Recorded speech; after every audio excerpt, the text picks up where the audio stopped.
Hello students, welcome two equations IAS. हम discuss कर रहे थे हिस्टोरिकल बैकग्राउंड कि किस तरीके से इंडियन कॉन्स्टिट्यूशन बना है।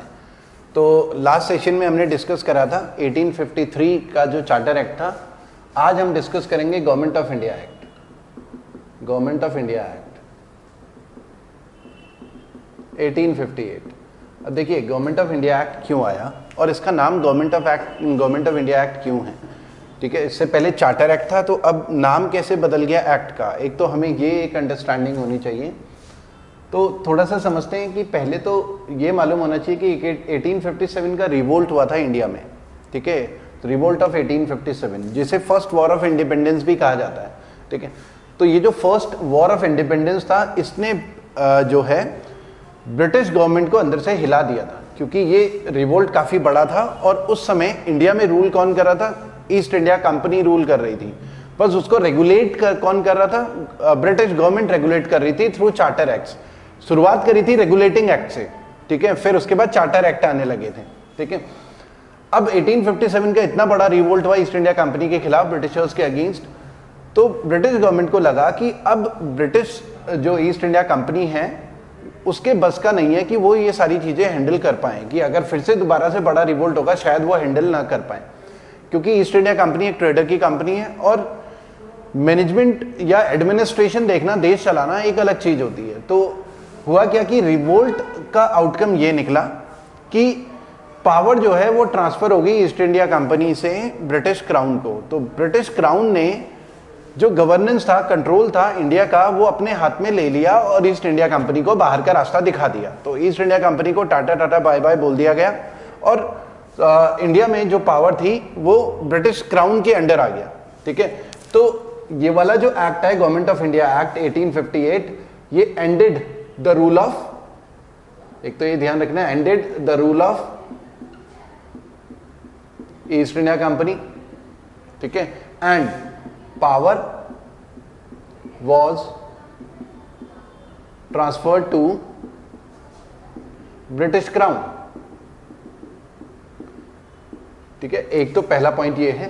उसके अलावा ये जो गवर्नमेंट ऑफ इंडिया एक्ट है इसे क्वींस प्रोक्लेमेशन एक्ट भी बोलते हैं।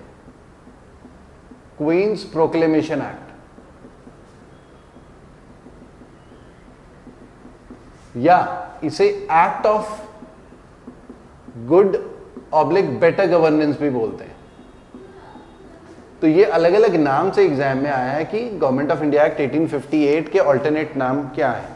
तो एक ऑल्टरनेट नाम हमारा क्वींस प्रोक्लेमेशन एक्ट है। ठीक है, उस समय ब्रिटेन की क्वीन हुआ करती थी, क्वीन विक्टोरिया।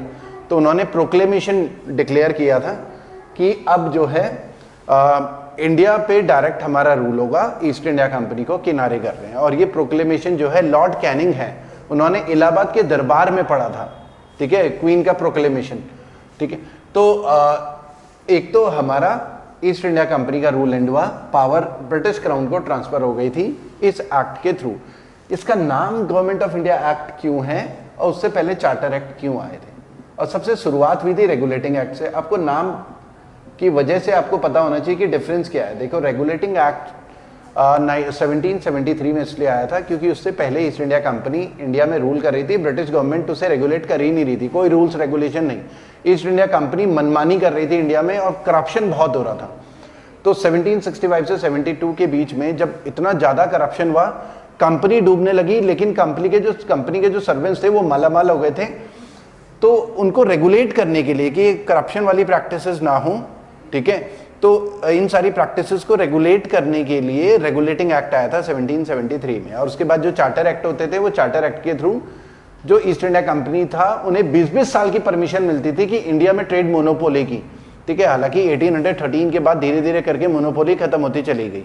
ठीक है, तो इसलिए चार्टर एक्ट आए। अब ये जो गवर्नमेंट ऑफ इंडिया एक्ट है, ये इन दोनों एक्ट से रिलेटेड क्यों है? क्योंकि government of India act directly related to governance, कि देश कैसे चलाना है, एडमिनिस्ट्रेशन से रिलेटेड है। क्योंकि अब जो है 1858 से पहले इंडिया के ऊपर रूल कर रही थी ईस्ट इंडिया कंपनी, अब इंडिया के ऊपर रूल डायरेक्ट ब्रिटिश क्राउन करेगा। तो इंडिया को चलाया कैसे जाएगा? एक तरीके का कॉन्स्टिट्यूशन होना चाहिए गवर्नेंस का। इसलिए इस एक्ट को बोला गया गवर्नमेंट ऑफ इंडिया एक्ट 1858, क्योंकि ये डायरेक्टली रिलेटेड टू गवर्नेंस था। ठीक है, तो ये एक रीजन था। ठीक है। उसके अलावा नंबर 2 पॉइंट, जो गवर्नर जनरल ऑफ इंडिया हुआ करता था उसको अब से बोला गया वॉइस रॉय ऑफ इंडिया, ठीक है। Now governor general of India was known as Viceroy of India, Viceroy of India, ठीक है, Viceroy कहा गया। और पहले Viceroy जो थे हमारे वो कौन थे? लॉर्ड कैनिंग, लॉर्ड कैनिंग, पहले Viceroy लॉर्ड कैनिंग थे। उसके अलावा ये जो एक्ट था इसने डबल गवर्नेंस जो है उसको एंड करा, जो कि पिट्स इंडिया एक्ट 1784 में आया था। पिट्स इंडिया एक्ट में क्या था? एक तो बोर्ड ऑफ कंट्रोल था। पिट्स इंडिया एक्ट में क्या था? एक तो बोर्ड ऑफ कंट्रोल हुआ करता था और कोर्ट ऑफ डायरेक्टर्स हुआ करते थे, ठीक है। दोनों में डिफरेंस क्या था?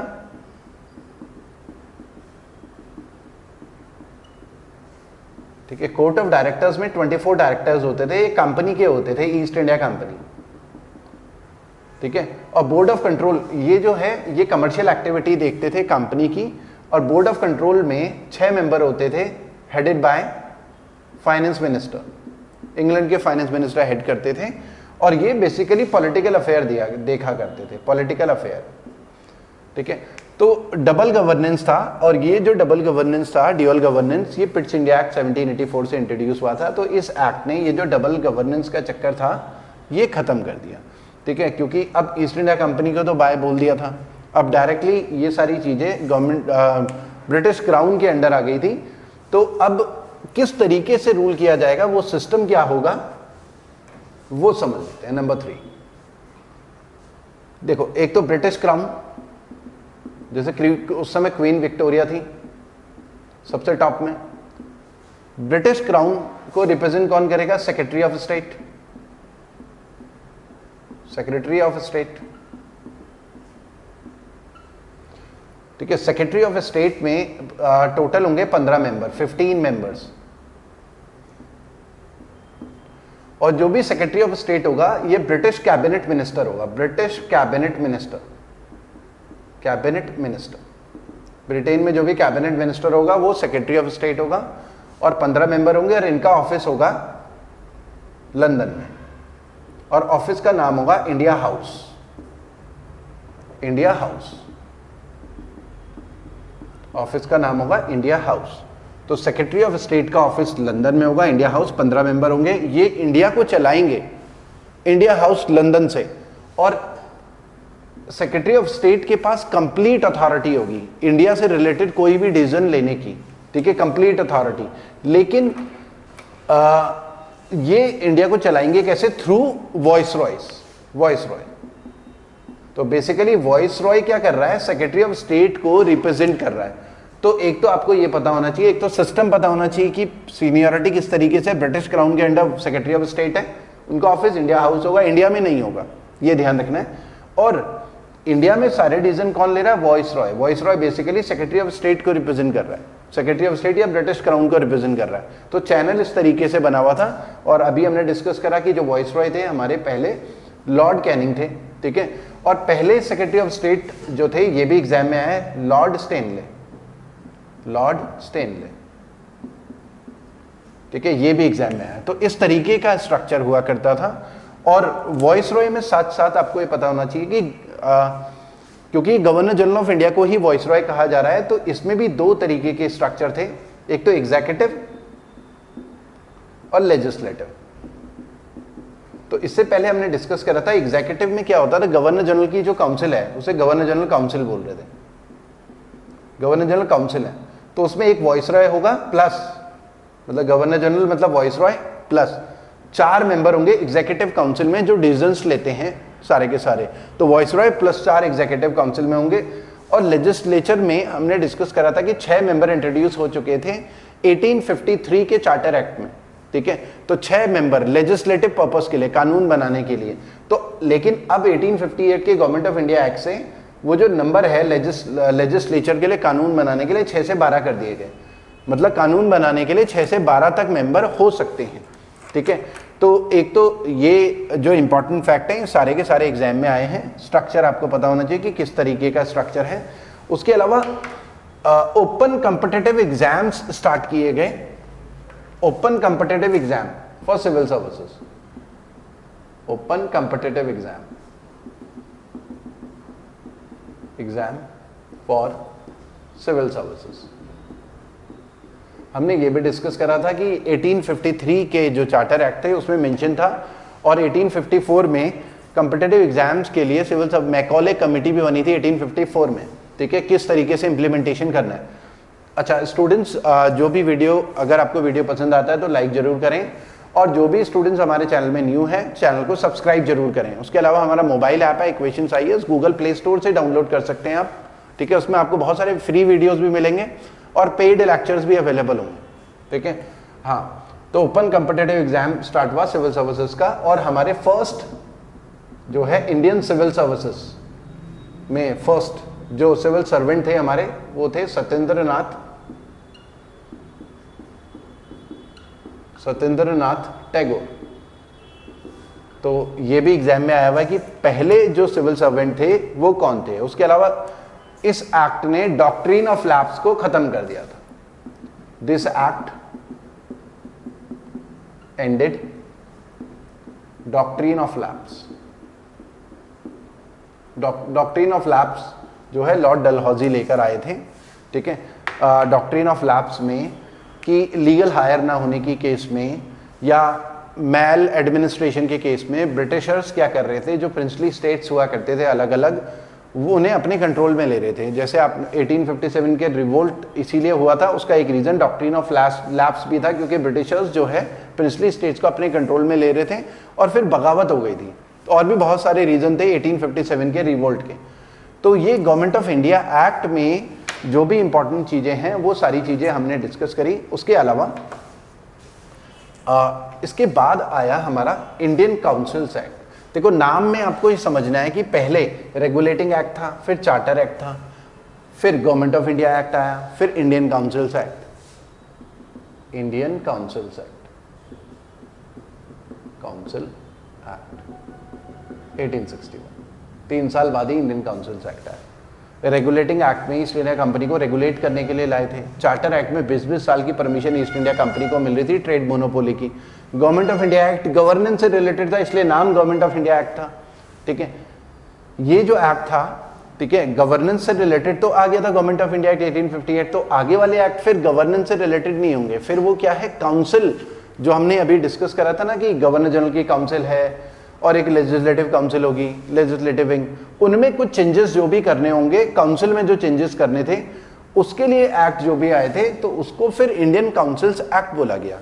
उससे पहले जो एक्ट आ रहे थे वो या तो कंपनी को, एक तो उस समय काउंसिल में चेंजेस ना करके ईस्ट इंडिया कंपनी को चार्टर एक्ट के थ्रू परमिशन मिल रही थी 20-20 साल की, ठीक है। तो इसलिए नाम में डिफरेंस ये है, तो नाम आपको पता होना चाहिए, क्योंकि इंटरव्यूज में, यूपीएससी के इंटरव्यूज में भी पूछे गए हैं कि इनमें डिफरेंस क्या है, चार्टर एक्ट में, रेगुलेटिंग एक्ट में, गवर्नमेंट ऑफ इंडिया एक्ट में, इंडियन काउंसिल्स एक्ट में। तो पहला फीचर सबसे इंपॉर्टेंट इंडियन काउंसिल एक्ट का नंबर 1, इस एक्ट ने क्या करा कि एक तो लेजिस्लेटिव पावर्स हुआ करती थी मद्रास और बॉम्बे की, उसे रिस्टोर करा, ठीक है। इट रिस्टोर्ड लेजिस्लेटिव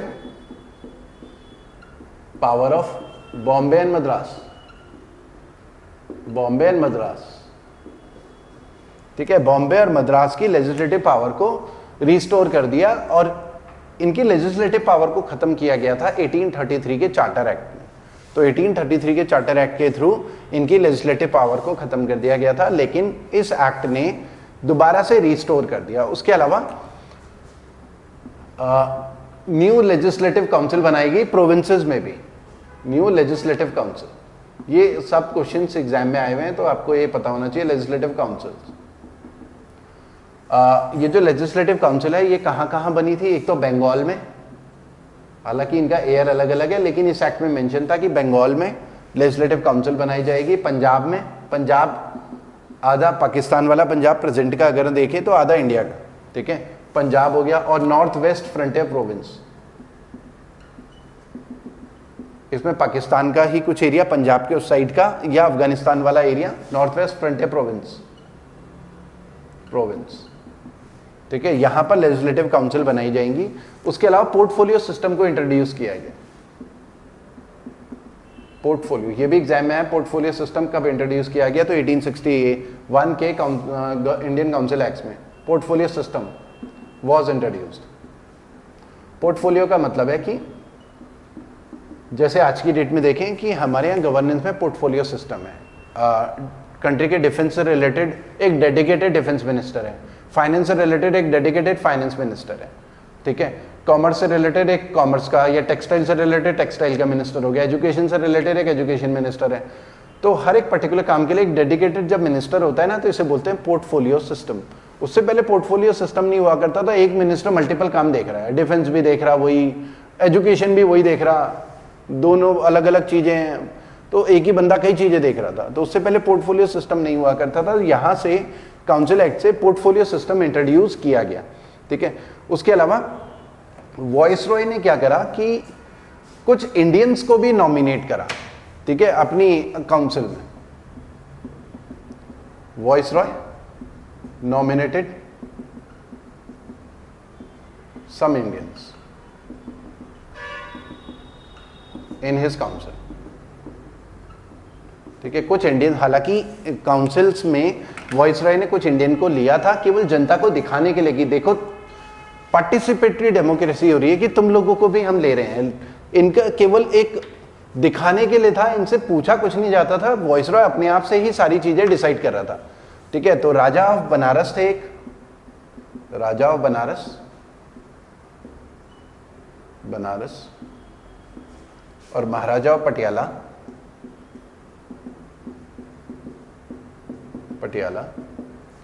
और सर दिनकर राव। तो ये भी इनका नाम भी एग्जाम में आया कि वॉइसरॉय ने किन इंडियंस को नॉमिनेट करा था अपनी काउंसिल में। तो ये 3 इंडियन थे। उसके अलावा वॉइसरॉय के पास पावर थी कि वो ऑर्डिनेंस जारी कर सकता है, मतलब कानून बना सकता है, ठीक है। तो ये सारी चीजें थी। अच्छा, उसके अलावा एक पोर्टफोलियो सिस्टम के अलावा एक मेंबर और जो है एग्जीक्यूटिव काउंसिल, जैसा अभी हमने डिस्कस करा कि वॉइसरॉय एक तो लेजिस्लेटिव विंग है और एक एग्जीक्यूटिव है। इससे पहले हमने डिस्कस करा था कि एग्जीक्यूटिव में गवर्नर जनरल के साथ 4 लोग हुआ करते थे, गवर्नर जनरल के साथ 4 लोग हुआ करते थे, और यहां पर जो है एग्जीक्यूटिव उसमें 4 के बदले अब 5 हो गए, मतलब गवर्नर जनरल मतलब वॉइसरॉय प्लस 5 लोग, पहले 4 हुआ करते थे, 5 हो गए। और यहां पर क्या था, 6 से 12, लेजिस्लेटिव विंग में 6 से 12 तक लोग हो सकते हैं, 6 से 12, ठीक है। तो स्टूडेंट्स इस वाले वीडियो में केवल इतना ही करते हैं, फिर नेक्स्ट सेशन में हम इससे आगे कंटिन्यू करेंगे। Thank you.